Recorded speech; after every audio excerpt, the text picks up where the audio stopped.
Jarrett's car in off the hook. Let's have another look at that incident up in turn 2.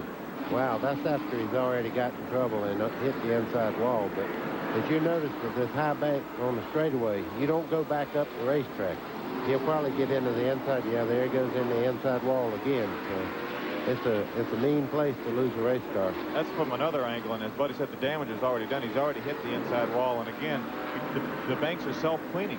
If you're on the racetrack, you're going to come down because gravity's going to take you down. And there he goes into the end. He's got the brakes locked up, but there's nothing he can do about it.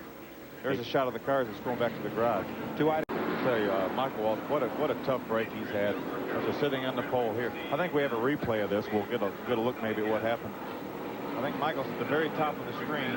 Just gets up a little bit high, really smoking it. Starts smoking the tires. You know, I've got a feeling that the tire that we've seen worn out a while ago, I think when you go a real long ways on these tires that you have a problem of maybe wearing them out now that the sealer's coming off the racetrack. He might be getting a better grip on the racetrack and is wearing these tires out. Well, he was in just 55 laps ago. Okay, that's one theory gone. Thanks a lot, right, Mike? No, I don't know. I didn't know if he got 4 or just right size, though, buddy. So Pontiac out of the race here at Dover Down. Mark Martin continues to be the race leader.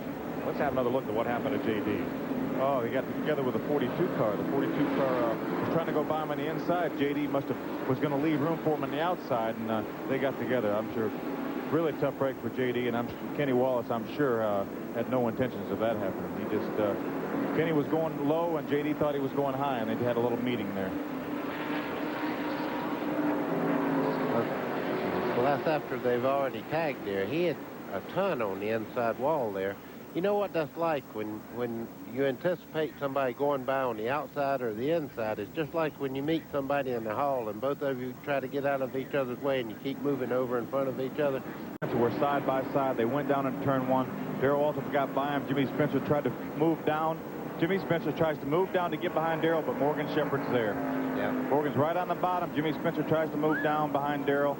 And nothing for Morgan to do. We just got into Jimmy Spencer, turns Jimmy around, and up into the wall he goes. And Jimmy did a great job of holding that car still in the middle of the racetrack because he had cars going down under him. And you notice when he gets back over right along here, he releases the brake a little bit and holds that car. If you can see the cars going down behind garage area there. Joe Rutt had a good year at Dover last year.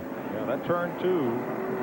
Bitten several drivers. Top of your screen. There he goes. He's already sideways. He backs up into the outside wall, and that just, as we've talked earlier, the bank just sends him back down into the inside wall. Oh, and here comes traffic. Tommy Ellis, Rick Mast.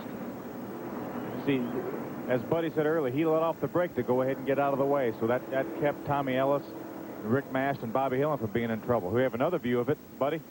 Oh, boy. I tell you, he clouded the outside wall there. You can't hit much harder than that on the outside. Look at that car. The damage on that thing is unbelievable. But he was smart enough to get out of the way and let the brake off. That inside wall won't hurt you nearly as bad as the